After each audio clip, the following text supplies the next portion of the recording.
Leimar Madua Kachasisu. He never came to his son and said, why you do such and such? He never told him no, the kid said. He never disciplined him. He always just let him do what he wants to do. Not only that, in Medrash Tanchuma it says that Yitzchak, it says in the pasuk, Yitzchak oheves Esav. And it says the reason why Esav became a Rasha was exactly the same reason. Tar b'sirah, he loved him, but he never disciplined him. He never did teichach. It actually says the same thing about Avram and Yishmael. So we see that there's an Indian, first of all, the great responsibility that we have to make sure that we discipline the child. And second of all, the consequences if we don't.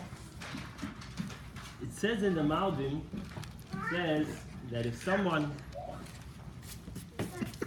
needs to discipline his child, but decides that it's too painful for him to see his child suffer, doesn't want to see his child suffer, so he doesn't discipline him. He says it comes out that he's being selfish, because you're not disciplining him because of yourself, because of your own pain. But in truth, it's going to be bad for the child. So it's not good for the child.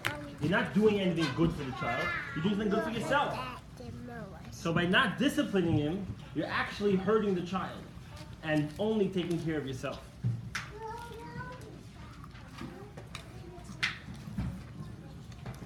But the Ralbag says that a teichacha has to be in such a way that it's al pi darkei. Has to be al pi the derech of the child. In Shulchan Aruch it says, when it talks about actually hitting the child, it says you're not allowed to do it out of anger, you're not allowed to do it with a big stick, you're not allowed to do it with, there's a lot of things, you're not allowed to do it on an older child who is going to hit back. If it's in years or if it's in maturity, if it's 22 or 24 years, it's not about strength. It's about if he's going to want to hit him back.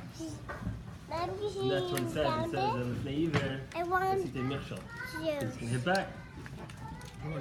But the Indian needs, so the Indian needs has to be al pi darkei. It has to be according to what the child understands and according to what the child can handle. There's an interesting Malbim. There's a pasuk in Mishlei that says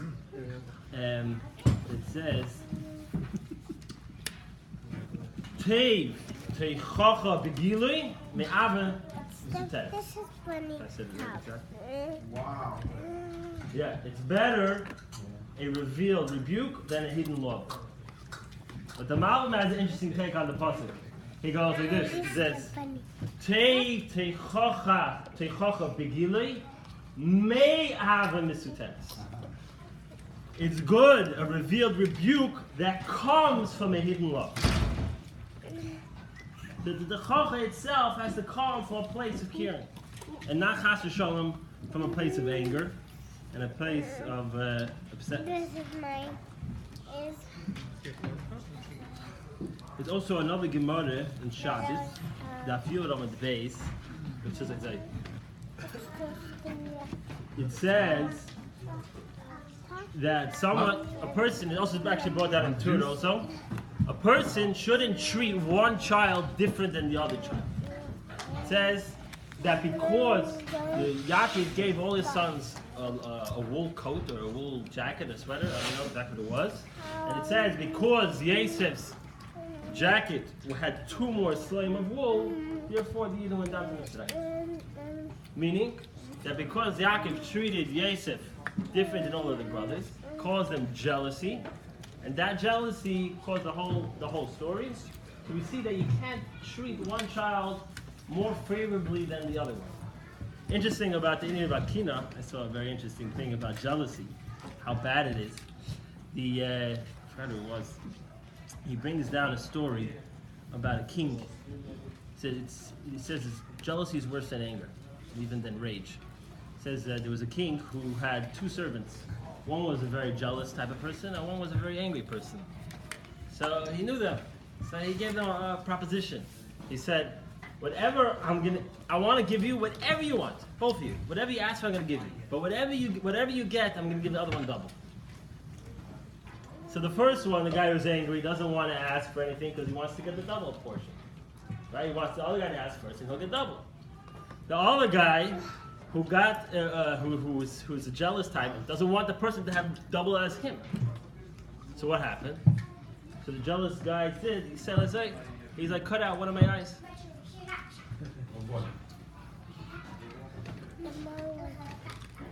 Yeah. So he's showing that jealousy will, a person who is jealous will even come to self-harm. I have a question though. That's a good example. Maybe we'll talk about it. Just means the jealous guy is smarter. Did the pasuk? I'll show it to you afterwards. You're at the mission. You can't reason when you're angry. Like for instance, let's say the oldest kid. You know, not to show favoritism, but you can't treat him like the rest of your kids. That's treating the same. It's not about favoritism. Then it's not a problem. You don't treat each kid the same way. You have to just not have a favoritism to one child. Right. Oldest son, yours is double. Isn't that a sort of form of favoritism? You know what? It could No, be. I saw because I saw But if Taylor does it, then it's a good child. And this din is actually brought down in Hilchos Yerushin about a person trying to give his Yerusha to someone else and not to give the child who's not behaving properly. The Torah brings it up. That what? It's a good child. It's a good child.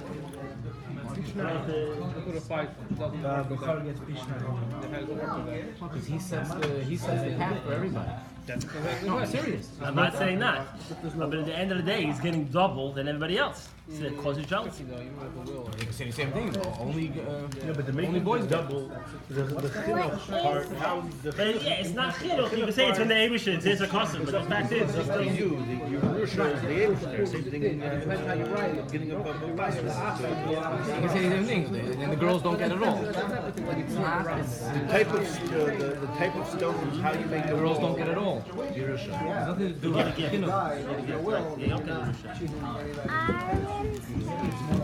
but just to say, the famous pasuk, it says one who spins the rod will hate his son. And whoever loves him will chastise him. Yeah, will discipline him.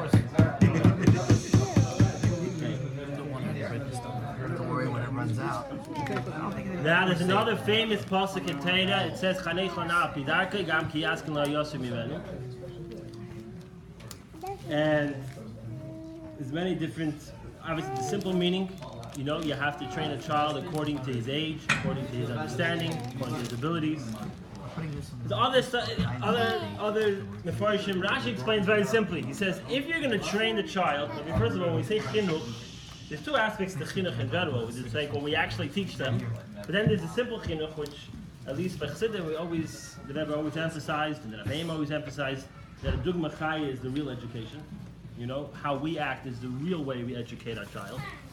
Right? So the way we act, there was Manas Feeman is a story. There was a guy who he saw a child saying a beautiful bracha. So he goes to the father and he says, "Wow, look how well you're training your child." So he's like, training. He sees me make a bracha. He makes a bracha. Yeah, that's the Indian of. So when we say chinuch, we're saying two aspects. Besides what we actually teach them with our mouth, with our actions, we teach much more. But so Rashi says very simple. If you teach him the right way, he'll grow up the right way. He'll have good deeds. If you teach him bad ways, he'll grow up and he'll have bad deeds. And some Farshim go even farther, and they say, if you're going to teach him good, it's going to be good. But if you're not going to teach him good, even kiyaskin lo yosem mimenu. Even when he gets older, and then you're going to try to talk him into getting away from it, it's not going to help. Once a person is set in his ways, it's much, much harder to actually change the person. When he's young, when he's not molded yet, he's still on his derech, he's still al pi darkoi, you still have a chance to influence him and to train him. There's a very interesting al-shich, which has a very fascinating types on the pasuk, and he looks at it not just at the pasuk itself, but as about 6-7 psukim, we're talking about one hemshechin. The psukim before talk about how a person shouldn't love money, but rather He should love Torah and he should get a shem Torah. He talks about different inyanim, but that he shouldn't like money. So he says, when it comes to a little child, you can't start giving them chavaras. You can't start trying to get them, you're going to go over their heads. You're not going to be able to give them anything. He says that's right. He says, a child in his nature wants money. Why? He says, you see in, it even says in Mishlei, in the Pasuk, states, Asher bedashim yimshal, right? A rich man, has power over poor people, right? One rich man has a lot of poor men come to him. The child's going to see this, and he's going to say, look, I want to be rich, because a lot of people are going to come to me. I'm going to have power over them. They're going to like me. I want money, right? Money's good. So on this, Al-Shikh says, we have to teach a child the same. It's like the rich man, from his richness, eventually he's going to go off his way. He's going to start oppressing the poor people. And loy b'mishpat, not properly. And this is, and that's where the next pasuk comes in and says, it's not proper. Everything you hang on the table is trouble. Right? A different Indian. He's going to Chasha Shalom, oppress his people. And then, when he actually has this Aveda, he's going to Yakatz it of it, which the way he touches it is that he's going to minimize his Aveda, and he's not going to look at it, and he's going to cause harm. And not only that, in the end, he's going to think that the Eibush, because the Eibush is going to keep on giving him his richness for at least a while, he's going to think that he's good. And Chasha Shalom, in the end, his richness is going to go away, and also, but his Aveda is going to stay. So the child's going to answer a simple answer. He's going to say, that's right, there are people who are going to abuse their power. But I won't abuse my power. And not only that, through tzedakah, I'm going to be machzik teivel atzmei. I'm going to get the Eibush there. Is gonna be happy with me because I give tzedakah. So on this, the Al-Shikh Zagazai, this is how you have to answer the child. It's like, Take, it's a good zach when the Asher gives money, and especially buying table. And with a good eye, and with breitkeit, right? With a lot, not cheap. He says, but what the Eibishter desires most, or what's much more precious to the Eibishter, is when a person doesn't have a lot of money, and he has a piece of bread. He takes the piece of bread, and he takes one piece and he gives it to the poor man, takes one piece and he gives it to the poor. This is much, much more valuable to the Eibishter than the rich man who gives his action. This is the Al-Shikh on this passage. Clearly, the argument for progressive taxation. Not progressive taxation, but we'll No, but if you leave that to a different day. But you still want to, you got put in jail, there's no value to it. $50 matters a lot more than corporate. It's not about what matters, it's about you. You're not pure of heart, you're just afraid you're not protecting yourself. It's enough that as well. Saying what matters to someone. Your politics is out. We'll make America great again. Let's move on. You're done. You're done. Good luck with that. There's actually also an interesting line, famous line from Samson Yafal Hirsch. It says by Ben Seder Moida. Is it a Bible? No, that's called an East Side. These are my people. This is fine. It says in the Pasuk, Einenu Shemea B'Kileinu. Yeah, it says by Ben Seder Moida that the child is not listening to our voices. Right? He doesn't say. Because B'Kileinu is our voice, but it's one voice. He says that the parents have to have one voice. When you're training a child and when you're doing the chalal, you have to have both the mother and the father on the same page. Because if the father is saying one zach, the mother is saying another zach, you can't complain to the child.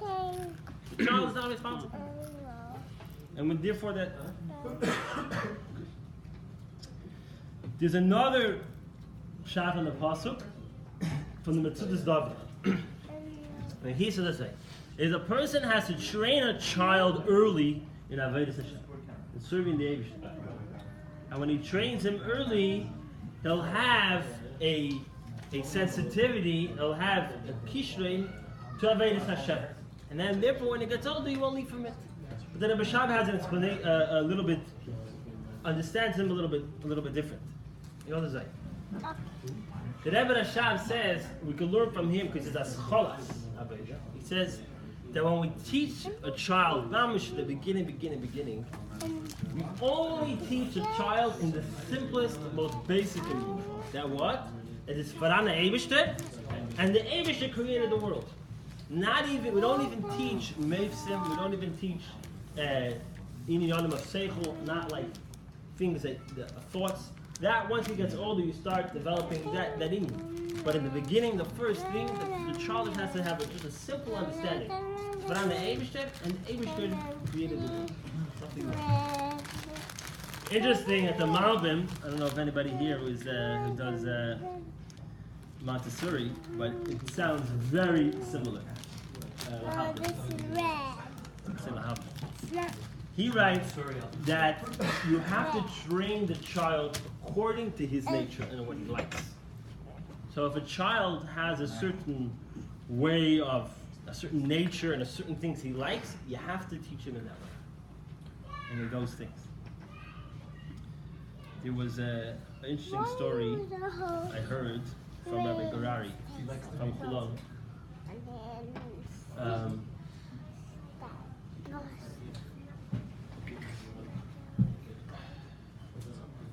There was a father who called, he's a Rav in Israel. A father called him up and told him like this. His son is in yeshiva.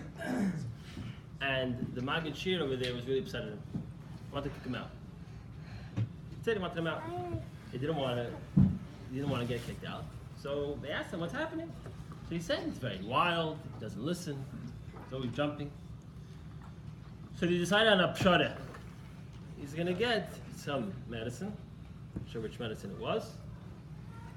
And the medicine hopefully will calm him down. But there was a problem. He says because if a kid's taking medicine in yeshiva, it's going to be a very bad impression, and he's going to be made fun of. So how he's going to get the medicine? So what they do is they're going to keep the medicine in the teacher's coffee closet, and that in the morning, this teacher is going to ask him to bring him coffee, and when he goes and gets the coffee, he's able to go get his medicine. Okay, so it's starting to go out, and it's going well, Baruch Hashem. A few weeks later, the father calls his son and says, how's it going? He says, perfect. It's like every morning I come, I go make him a coffee, I take the medicine, put it in his coffee, and everything's good. He's not upset at me.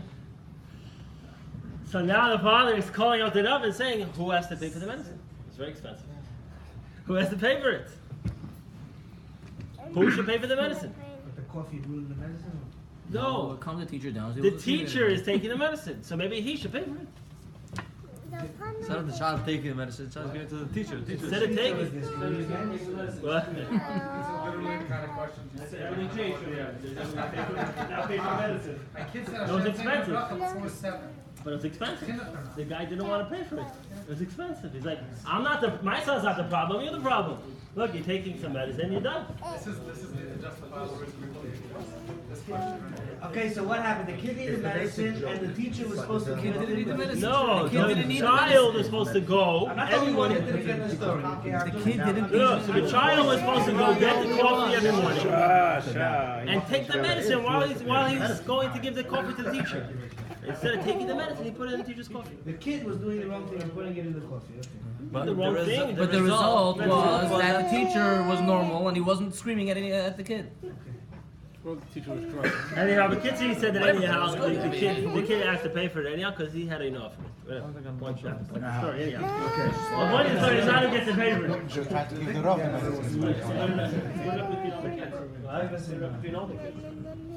I'll be glad. I'm sorry to say, but the dad is a moron. Shot, let him go for the rest of the year. Doesn't mean he told the teacher. I don't think he told the teacher. He called him enough. Who said he told the teacher? So why the heck is he calling it up? It's expensive. Because he doesn't want to pay. It's such an Israeli story, you know. I got bought him every single little riddle and question. Let's move on. but you have a problem with your thing. Anyhow, I think the story itself speaks, the lesson of the story speaks for itself. That not always is it the child that's the problem, sometimes we have our own running. There's also another Gemara in Saita. Gemara in Saita, Daf Mem Zayin Amud Aleph. Shita Zayin. It says, La'ilam Yeyad B'yimim HaKaneves V'Smol Deicha. Always a person should have his left hand should push away, and his right hand should bring close. Why Daf Small? Small is Yad it's his weaker hand. And the Gemara brings two stories. Brings the story of Elisha and what was his name? And Shimon Shaddach. Yoshika's teacher. We don't know if it's Yoshika. People want to say it's The second Yoshika. Girsa. The second gift it says Says it took it out. took out the story. Or they took out the word Yeshua. They took out that whole either the. They took out the whole story. I didn't know they took out the name Yeshua. The story is in the Gemara. So The the Shur Gemara, they take took Gersa out- is taken out. This Gersa doesn't have with the story. It doesn't say Depends Yeshua. which prince. Not everybody says it was Yoshka, even though it's very much attributed to him, because look at Ken Zayin. Maybe it is him. I'm not saying it's not him. I'm just saying that it's not necessarily him. But the point of the story is in the Gemara at least is that when we do push away, we're not allowed to push away in the ultimate fashion. We're not allowed to push away yeah. That's what happened to Shimon Shaddach and Elisha. That we'll pass it around. Are we getting copies now? No, copy. This is a sister that had that from Purim, Tashim and Rav. Oh, put him touching on love. Put him or Shushan? Shushan Purim and love is all about him. Could be a Shushan Purim. The way I saw it, it says Purim. It doesn't say Shushan Purim. Can I have one? Is there any? Shushan, maybe it's Purim back in those. We'll share. This time we'll share. Maybe this time we'll share. Where's the? This is translation. This is a translation, yeah. So the Rebbe brings that to this Mishpah. Okay. So the Rebbe here did, I think, very simple but fundamental in Yonah and Chinuch. True education is not merely transmission of facts and imparting information. I think this is it's very different than the Olam, the Klal, the Yiddishkeit, that by us, Chinuch is not about just teaching kids the mother, or just teaching them certain things. We're giving them values. We're giving them how to be a mensch. Actually, 2 weeks ago, if anybody saw the Living Torah, the Rebbe says that before 3 years old, you teach the kid that because he doesn't understand it. Then right away when he can speak, you teach him Shema Yisrael. Even before that, when it's the Bet Nimai, right? Holy. But if you look at it, you look on the bottom.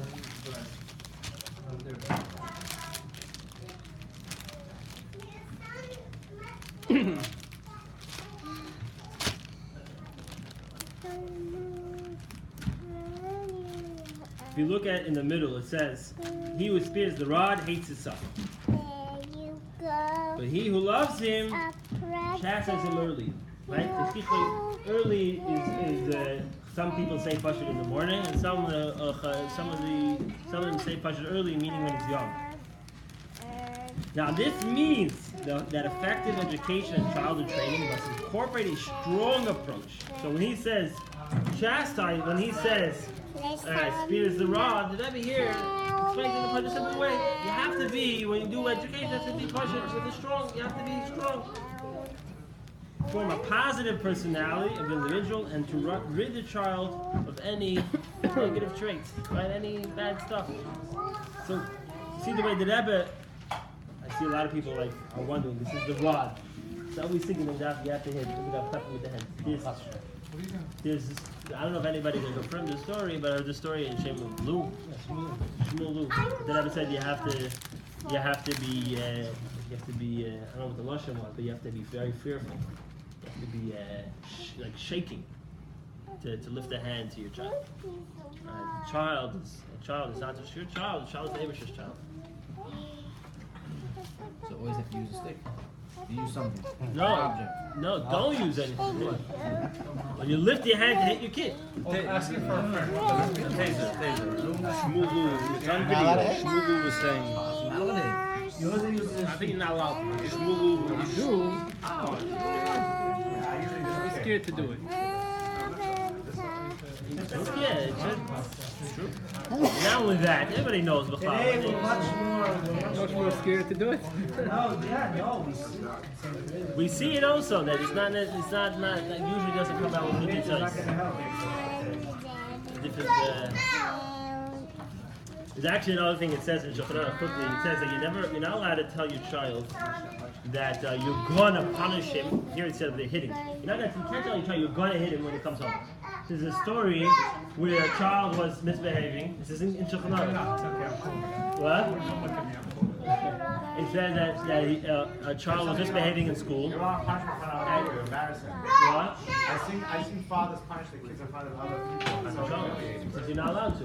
It's a better say when you go home. It's a chiach dichicha mesecha, right? And what does it say? By saying, but you'll tell them when you go home, I'm gonna punish you. So don't tell him anything. When you come home, punish him.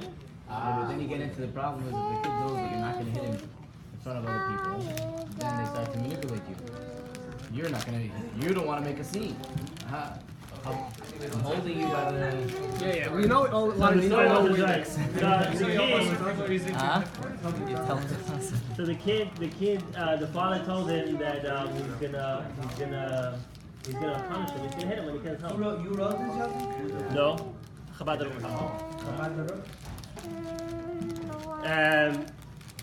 free translation. I couldn't find. I didn't ask the Chazkei Shem how to touch him involved. I couldn't print it. I'm going to throw in the Latin that any normal person. Also, this is Don't worry, I look at the same way too. What's the point? Anyhow, so he told him he's gonna hit him when he comes home. What happened was the child was so scared and terrified that he went and committed suicide. It doesn't have to be that the kid's gonna actually commit suicide. It shows how much fear you put in the child. What do you do the last time you did it? The point is not dangerous suicide. The point is that... There's a story on my No, but it's obviously not a good example. That's Shulchan Aruch. It's not an example, but... He was so frightened, he ran to the street and the car killed him. Wow. But that exact story is what it says in Shabbos. It says in Shabbos, there's a Gemara in Shabbos, and there's a Gemara in Gittin, a similar Gemara, which says that a person shouldn't have too much fear in his home. Right? It says by Shabbos, it says before Shabbos, a person should make sure to talk benachas. Right? It's a very rushed time. Do benachas, and Rashi says, I don't need a pasuk, it's b'chachma, but one of the things that Rashi writes over there is that if you have too much fear, the woman's going to start running, she's going to be very fearful, and she's going to trip. It says it's going to lead to three things. To death, to shvichas damim, avodah zarah, and one more thing. And it brings a story from Tanakh, where there was a woman who served her husband with soup with a ear or a fly in it. He got angry, she ran away, and she told I don't know if it was a Plishtim or someone else, and there was a word for it. I'm not sure. What? It was a crazy mindset. How did it start? A husband got mad at his wife. It's a machlekes in Gemara what he found.